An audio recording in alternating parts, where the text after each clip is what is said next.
Hallo zusammen, ich begrüße euch zu einem neuen Video. Ich freue mich sehr, dass ihr heute wieder mit dabei seid und ich möchte heute mal über ein Thema sprechen, über das ich hier auf diesem Kanal noch gar nicht gesprochen habe, und zwar über das Thema Apps. Die meisten von euch, die dieses Video schauen, die wissen wahrscheinlich, dass ich Mama eines 3-jährigen Sohnes bin und ich nutze in meinem Alltag so ein paar Apps, die mir diesen Alltag sowohl mit Kind als auch so ein paar Sachen im Haushalt einfach wirklich um einiges leichter machen. Diese möchte ich euch heute ein bisschen vorstellen, denn vielleicht ist die ein oder andere App dabei, die ihr noch nicht kennt und die auch euch dabei so ein bisschen helfen könnte. Ich habe jetzt die Apps, die ich euch vorstellen möchte, mal so ein bisschen kategorisiert, und zwar in 3 Kategorien, nämlich einmal Haushalt, Me-Time und Kinderbeschäftigung.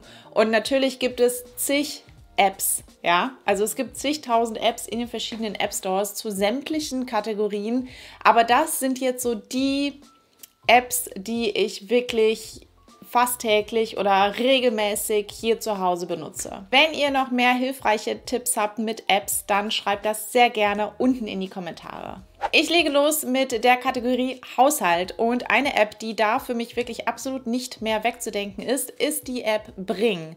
Ich habe sie schon mal in einem anderen Video so ein bisschen vorgestellt und gezeigt, wie ich sie nutze. Aber was Bring macht, ist, dass ihr euch damit eure Einkaufslisten erstellen könnt. Bevor wir diese App genutzt haben, habe ich die Einkaufsliste immer einfach in den Notizen in meinem Handy gemacht. Und wenn mir was eingefallen ist, habe ich das dann da einfach hinzugefügt. Aber manchmal sind dann ja auch so diese kurzen Momente, da fällt einem etwas ein. Und dann kann man aber gerade nicht irgendwie das Handy in die Hand nehmen, um was hinzutippen, und dann hatte ich das dann auch schon wieder vergessen. Außerdem war das für uns super unpraktisch, weil diese Notiz halt nur in meinem Handy war. Und wenn meinem Mann etwas eingefallen ist und der etwas draufschreiben wollte, dann musste er halt an mein Handy gehen, um diese Notiz öffnen und was hinzufügen. Oder wenn er halt gerade nicht zu Hause war oder wir gerade nicht, der eine war hier, der andere da und jeder hat dann irgendwie seine eigene Liste geführt, dann musste man die dann auch irgendwie wieder zusammenführen. Das war halt einfach total das Chaos. Und wir haben uns etwas gewünscht, eine App, mit der wir eine Einkaufsliste erstellen können, von der wir beide jeweils von unserem Handy auf zugreifen können, auf die gleiche Liste. Und mit Bring haben wir nämlich genau das gefunden. Wir haben beide diese App auf unser Handy installiert, wir haben einen Account angelegt und wir beide können jeweils von unserem Handy die gleiche Liste bearbeiten. Das heißt, wir können Sachen hinzufügen, wir können Sachen wieder runterlöschen. Und sehr praktisch ist, dass das Ganze auch mit Alexa kompatibel ist, die wir ja nutzen. Wir haben eine in unserer Küche stehen. Das heißt, wenn ich gerade koche und sehe, okay, der Knoblauch ist alle, dann kann ich einfach einmal kurz, während ich noch koche, sagen, Alexa, setze Knoblauch auf die Einkaufsliste, und schon steht es drauf. Ich muss noch nicht mal das Handy in die Hand nehmen. Und bei Bring funktioniert das so, es gibt halt die Suchfunktion und da gibt man dann halt das ein, was man kaufen möchte, beispielsweise Milch, und es reicht meistens schon so die ersten 1, 2 Buchstaben, dann wird einem schon das Bildchen für Milch angezeigt und dann tippt man da drauf und dann ist das der Liste hinzugefügt. Und man kann auch sehen, was man, also in der Liste oben in Rot dargestellt sind die Sachen, die man braucht, die man der Liste hinzugefügt hat. Und wenn man dann auf etwas drauf tippt, dann wird das aus der Liste gelöscht und das rutscht dann sozusagen auf eine Liste, die weiter unten ist, mit ja so blau unterlegt oder so türkis unterlegten Sachen. Das sind halt die Sachen, die man zuletzt aus der Liste herausgelöscht hat. Das heißt, wenn man Sachen hat, die man jede Woche seinem Einkauf hinzufügt, muss man das theoretisch auch gar nicht über die Suche da eingeben, sondern kann halt in diese blaue Liste oder türkise Liste nach unten gehen und da einmal drauf tippen. Dann wird es nämlich wieder rot und nach oben auf die Einkaufsliste gesetzt. Was auch besonders praktisch ist, dass man nicht nur eine Liste dort machen kann, sondern verschiedene, also verschiedene Kategorien. Wir haben beispielsweise eine Liste dort für den Wocheneinkauf, wir haben eine Liste dort für Drogeriesachen und wir haben eine Liste jetzt beispielsweise genutzt, als wir den Geburtstag unseres Sohnes gefeiert haben und dafür Sachen kaufen mussten. Da haben wir auch eine extra Liste für angelegt, weil wir das halt nicht in unseren normalen Wocheneinkauf mit aufnehmen wollten. Es gibt in dieser App auch die Funktion, dass man Rezepte suchen kann. Das nutze ich allerdings nicht. Dafür, um Rezepte zu suchen, habe ich aber etwas Neues entdeckt und die nutze ich jetzt seit einiger Zeit und diese App wollte ich euch auch vorstellen, und zwar nennt sie sich 7 Cooks. Wie gesagt, eine Rezepte-App, die ich total gerne nutze, um mich inspirieren zu lassen, wenn ich nach neuen Rezepten suche. Ich habe dafür auch in der Vergangenheit sehr, sehr viel Pinterest genutzt, muss aber sagen, dass ich da jetzt in den letzten Wochen immer oder auch Monaten sehr, sehr viel wenig Neues gefunden habe. Und ich deswegen eine App gesucht habe, die mir einfach mal komplett andere Sachen vorschlägt oder ja, wo es einfach nochmal ganz andere Sachen drin gibt.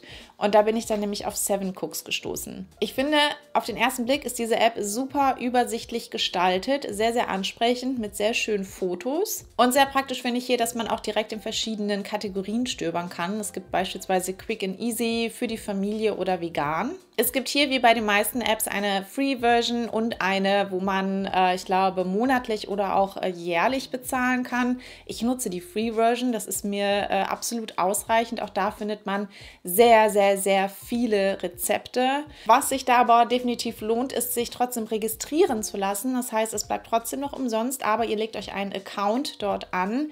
Man kann das auch ohne Account nutzen, aber mit Account hat man noch mal so ein paar mehr Vorteile, ein paar mehr Extras, die man nutzen kann. Auch in der Gratis-Version. Da erstellt man sich dann zu Beginn bei der Registrierung so ein kleines Profil. Man gibt an, für wie viele Portionen man kocht, ob man irgendwelche Unverträglichkeiten hat oder ob man auch ja, sich bestimmt ernährt, beispielsweise laktosefrei oder vegan oder vegetarisch. Was dann diese App macht, ist, dass sie einem Wochenpläne erstellt. Auch hier kann man dann ein Thema sozusagen wählen bei diesen Wochenplänen, beispielsweise Low Carb oder saisonal kochen oder gesund zunehmen. Hier sei aber gesagt, dass in der Gratis-Version sehr, sehr wenig dieser Themen zur Auswahl stehen. Aber basiert auf diesem ausgewählten Thema erstellt die App einen Wochenplan. Das heißt, von montags bis sonntags erstellt sie einem jeweils 3 Gerichte pro Tag. Also sie nutzt dazu Rezepte aus der App. Und wenn man so richtig, richtig faul ist, muss man sich im Prinzip überhaupt gar nicht mehr selber Gedanken dazu machen, was man in einer kompletten Woche zu essen machen möchte. Weder Frühstück, Mittag noch Abendessen. Das übernimmt die App für einen, wenn man es denn möchte. Und dann besonders praktisch ist dann, dass die App diesen Wochenplan bzw. auch direkt eine Einkaufsliste für diesen Wochenplan erstellt. Man geht dann unten auf Einkaufsliste und da sieht man alle Zutaten auch mit Mengenangaben aufgelistet. Da kann man dann auch nochmal durchgehen und sich schon mal abhaken, was man schon zu Hause hat. Und dann hat man eine fertig erstellte Einkaufsliste. Für mich sind die Wochenpläne aus dieser App nichts. Also ich nutze diese Funktion nicht. Ich nutze das wirklich nur, um Rezepte zu suchen. Und da gehe ich total gerne stöbern. Die nächste App dreht sich auch rund um das Thema Einkaufen. Wie gesagt, wir sind gerade in der Haushaltskategorie. Und das ist die App Kaufda. Auch die habe ich schon mal in einem Video vorgestellt. Und was diese App hat, ist, dass im Prinzip sämtliche Angebotskataloge dort von sämtlichen Supermärkten und Läden gesammelt sind. Wir nutzen diese App einmal, um schon im Voraus nachzugucken, was demnächst bei Lidl oder Aldi im Angebot ist. Nicht an Lebensmitteln, sondern an anderen Sachen, die es ja dort immer mal wieder gibt. Beispielsweise ja, Kinderkleidung, Regenkleidung, Matschkleidung. Das sind halt so diese Sachen, die muss man im Voraus wissen, weil ich finde, die von Aldi haben eine super Qualität zu einem super Preis. Und das muss man im Vorhinein wissen, weil diese Sachen sehr, sehr schnell weg sind und man wirklich schon bei Ladenöffnung vor der Tür stehen muss, um das Gewünschte in der richtigen Größe zu kriegen. Und wenn man das nicht vorher weiß, dann ist das halt auch schon weg. Besonders praktisch bei Kaufda ist aber, dass man nicht nur nach Supermarkt filtern kann. Ihr könnt aber auch nach bestimmten Produkten suchen. Und wir nutzen das beispielsweise für unseren Kaffee. Den kaufen wir immer ja im Masseneinkauf, also wir haben es dann Kaffee, aber nur im Angebot. Wir kaufen immer den von Melitta und wir geben in die App ein, wenn wir merken, so unser Kaffeevorrat neigt sich dem Ende zu, wir geben in die App ein Melitta Kaffee und dann spuckt einem die App aus die Kataloge, wo halt Melitta Kaffee im Angebot drin ist. Und dann gucken wir nach, wo ist das? Ist das jetzt bei Rewe oder Netto oder sonst wo? Und Kaufland war es auch schon mal. Also Supermärkte, wo wir halt sonst auch nicht wirklich hingehen. Aber wenn wir halt wissen, da gibt es den Kaffee im Angebot, dann fahren wir halt auch für den Kaffee extra dann dort vorbei und kaufen das ein, weil das macht einfach einen riesen Unterschied. So ein Kaffee, so eine Packung Kaffee ist einfach im Angebot bei weitem günstiger, als wenn man das regulär zum normalen Preis kauft. Kommen wir zur nächsten Kategorie, die ich ganz stumpf Me-Time genannt habe. Denn ihr wisst vielleicht, dass mir dieses Thema sehr am Herzen liegt. Ich finde es total wichtig, sich im normalen Alltag, vor allem auch als Mama, Zeit für sich alleine zu nehmen. Ich praktiziere das ja schon lange so, dass ich mir gezielt Auszeiten nehme, Zeiten, in denen ich auch wirklich nur um mich kümmere, nicht um den Haushalt, beispielsweise, wenn das Kind dann mittags mal schläft. Da fange ich nicht an, die Küche aufzuräumen, sondern ich kümmere mich um mich. Dazu habe ich auch schon mal ein eigenes Video gemacht, das kann ich euch gerne mal hier oben verlinken. Also wenn ihr da so ein paar Tipps braucht, schaut da sehr gerne vorbei. Was ich aber mittlerweile jedes Mal mache, wenn ich sage, okay, ich nehme mir jetzt 30 Minuten Zeit nur für mich, ist, dass ich mir einen Timer stelle. Und ich weiß, das klingt so simpel, aber es hat für mich einen riesengroßen Unterschied gemacht. Weil vorher war das immer so, ich wusste, okay, oder habe mich hingesetzt und habe mir bewusst gesagt, okay, ich habe jetzt 30 Minuten nur für mich. Aber was mache ich dann die ganze Zeit? Ich gucke ständig auf die Uhr, wie spät es ist, ob diese 30 Minuten jetzt schon vorbei sind, weil ich irgendwie Sorge habe, dass ich das dann verpasse, weil ich, wenn ich jetzt zu lange sitzen bleibe, dann doch halt nicht alles auf die Reihe kriege. Ja, deswegen, es war dann halt manchmal nicht so wirklich entspannt, weil ich die ganze Zeit gedacht habe, okay, ich muss nochmal auf die Uhr gucken, wie viel Zeit habe ich denn jetzt noch. Wenn ich mir aber einen Timer auf mein Handy stelle, dann weiß ich, nach 30 Minuten klingelt das Ding und ich kann nichts verpassen und ich kann diese 30 Minuten jetzt auch wirklich voll für mich genießen, ohne dass ich Sorge habe, es dauert jetzt zu lang, ich verpasse das jetzt und deswegen alle paar Minuten auf die Uhr gucke. Ich weiß, das klingt total simpel, aber wenn ihr das noch nicht gemacht habt, dann testet das mal, weil ich fühle mich so mit diesem Timer nach den 30 Minuten einfach viel, viel erholter, weil ich wirklich komplett diese 30 Minuten nur für mich genommen habe und ohne mir über irgendwas Gedanken zu machen. Eine alternative App zum Timer, beziehungsweise ein ähnliches Prinzip, ist die App Forest. Ziel dieser App ist es, dass man nicht das Handy in die Hand nimmt und ganz fokussiert sich für einen bestimmten Zeitraum auf eine Aufgabe konzentriert, ohne zwischendurch zum Handy zu greifen. Forest heißt diese App, weil man in dieser voreingestellten Fokuszeit virtuelle Bäume pflanzt und sich somit nach und nach einen kompletten Wald pflanzt, je nachdem, wie viel man diese App nutzt. Das Ganze funktioniert so, ihr geht in die App rein und ihr könnt euch auch da einen Timer stellen, wie lange ihr jetzt fokussiert arbeiten wollt. Und das Ganze ist natürlich nicht nur auf Arbeiten oder aufs Lernen gemünzt. Man kann es auch anders nutzen, diese App. Man kann es auch einstellen. Also man kann einstellen, okay, ich möchte jetzt arbeiten, ich möchte lernen. Man kann aber auch sagen, ich möchte jetzt lesen oder irgendwas anderes machen. Und sobald man auf Start tippt bei diesem Timer, soll man das Handy auch wirklich weglegen, nicht mehr drauf gucken. Es fängt dann an, dieser Baum zu wachsen. Erst hat man ein ganz kleines Pflänzchen. Ist diese Zeit dann abgelaufen, hat man einen Baum gepflanzt. Und es ist auch nicht so, dass diese App dann klingelt und sagt so, hey, hier, du bist jetzt fertig, du darfst jetzt wieder was anderes machen, sondern das läuft dann halt einfach irgendwie weiter, was ich auch ganz angenehm finde. Unterbricht man aber den Timer, heißt schaut vor der Zeit oder entriegelt vor der Zeit sein Handy, stirbt dieser Baum. Natürlich reicht theoretisch für so etwas auch der normale Timer, wie ich es eben erzählt habe. Aber ihr kennt das vielleicht auch, man betuppt sich dann ja auch manchmal so ein bisschen selber und man sagt, ich gucke nur mal ganz kurz, was in Instagram ist oder oh, ich habe da eine Nachricht auf Instagram bekommen und aus ganz kurz wird dann ganz schnell auch nicht mehr ganz kurz und dann hat man halt irgendwie doch die Zeit, die man ja eigentlich für was anderes verwenden wollte, doch wieder am Handy verdaddelt. So geht es mir zumindest häufig. Und da ist halt Forest eine super App, weil da überlegt man sich wirklich 2- bis 3-mal, ob man das Handy in die Hand nimmt. Mir hilft die App wirklich sehr und ich nutze sie meistens dafür, wenn ich einfach ganz in Ruhe lesen möchte beispielsweise, weil ich mich immer wieder dabei ertappt habe, wenn ich mich zum Lesen hingesetzt habe, dass ich dann doch immer mal wieder ständig aufs Handy geguckt habe und so dann wertvolle Lesezeit dann doch wieder Handyzeit wurde. Allerdings nicht so mitten am Tag, sondern halt wirklich abends. Also, dass ich halt weiß, so ich stelle mir jetzt eine Stunde und in dieser Stunde möchte ich auch wirklich nur lesen. Thema Lesen ist aber auch ein ganz gutes Stichwort, denn ich höre sehr, sehr gerne Hörbücher und ich nutze dafür die App Audible. Ihr kennt das ganz sicher. Das ist ja ein Abo-Service, das heißt, es gibt so direkt keine Free-Version, aber man kann das Ganze 30 Tage kostenlos testen. Sonst zahlt man im Monat 10 Euro und hat dafür ein Guthaben für ein Hörbuch. Das heißt, man kann sich theoretisch pro Monat ein Hörbuch mit dieser App herunterladen. Man kann aber auch diese Guthaben ansammeln. Das heißt, wenn man mal einen Monat keins kauft, dann sind diese 10 Euro nicht verloren, sondern man sammelt diese Guthaben. Ja, das heißt, ich habe auch ordentlich welche angesammelt und kann im Prinzip hören ohne Ende. Aber ich nutze das wirklich schon seit vielen, vielen Jahren und vor allem, als mein Sohn noch klein war und ich mit ihm im Kinderwagen durch die Gegend spazieren gegangen bin, stundenlang, und er hat da drin geschlafen, habe ich diese Zeit genutzt, um Hörbücher zu hören. Das war für mich Entspannung und Erholung pur. Ich habe das so geliebt und heute ist das so in dem Maße leider nicht mehr möglich. Aber ich höre auch heute noch Hörbücher, beispielsweise beim Putzen, beim Kochen manchmal oder auch bei manchen Tätigkeiten irgendwie am Computer, beim Bildbearbeitung, Thumbnail basteln und so weiter. Die Auswahl an Hörbüchern ist da auf jeden Fall riesig.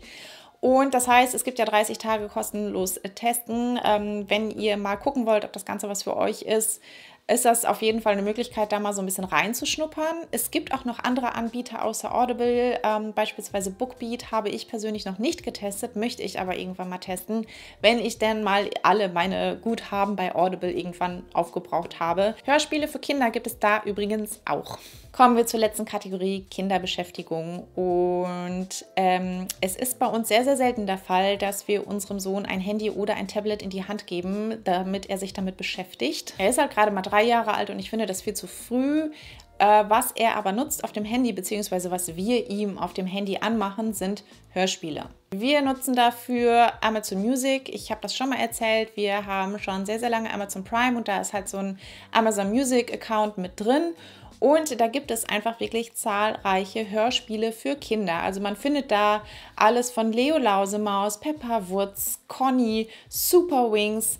Es ist im Prinzip alles dort. Alternative dazu ist Spotify. Bei Spotify ist das ja aber so, es gibt zwar eine Gratis-Version, aber in dieser Gratis-Version kann man ja Titel, Alben und so weiter nicht in der richtigen Reihenfolge abspielen, sondern nur in zufälliger Wiedergabe, und das ist halt bei Hörspielen überhaupt nicht geeignet. Amazon Music ist ja auch nicht im Prinzip kostenlos, man braucht ja einen Amazon Prime Account. Ich weiß nicht, wie das ohne Prime Account ist, wie das da ist mit der Nutzung, ganz ehrlich. Habe ich keine Infos zu, weil wir das halt einfach schon so lange haben. Aber wie gesagt, ja, wir nutzen das und machen ihm darüber sehr, sehr viele Hörspiele an, weil er ist halt absolutes Hörspielkind, da lohnt sich das wirklich. Eine andere App, die ihr garantiert auch kennt, ist Groupon. Und ich finde, Groupon ist gerade für Familien eine super Möglichkeit, Ausflüge zu planen und dabei auch noch so ein bisschen Geld zu sparen. Wenn wir einen Ausflug machen möchten, gucken wir halt erstmal bei Groupon, gibt es da aktuell irgendwas?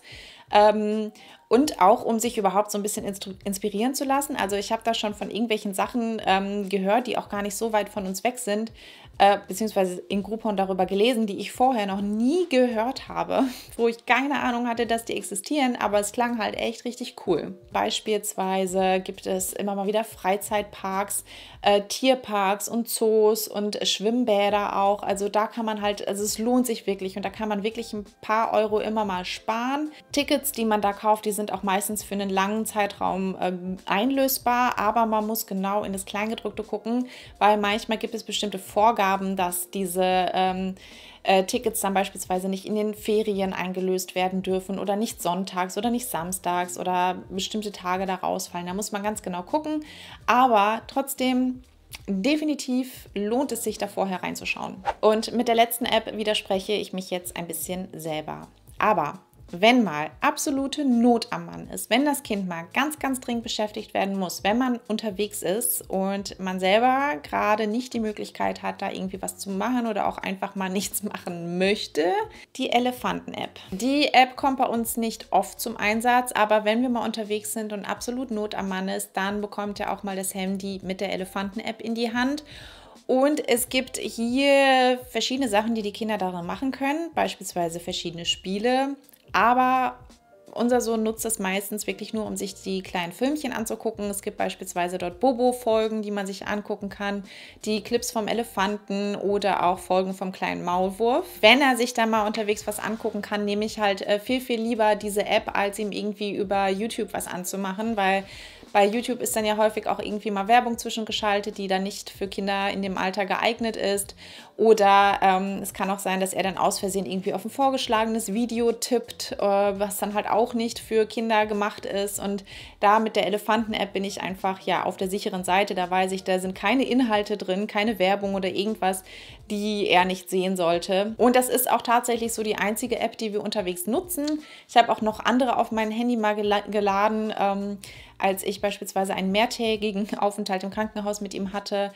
Für die Not hatte ich dann halt auch mal irgendwie die Kikaninchen-App und vom Sandmännchen. Aber wenn er dann halt weiß, okay, er darf jetzt das Handy haben, dann fragt er halt auch gezielt nach der Elefanten-App. Das heißt, die anderen habe ich da auch noch überhaupt nicht getestet und mit der einen sind wir sehr, sehr zufrieden und kommen damit auch super aus. Wie schon gesagt, falls ihr noch weitere App-Empfehlungen habt, die den Alltag, vor allem auch den Alltag mit Kind um einiges erleichtern, schreibt es gerne in die Kommentare.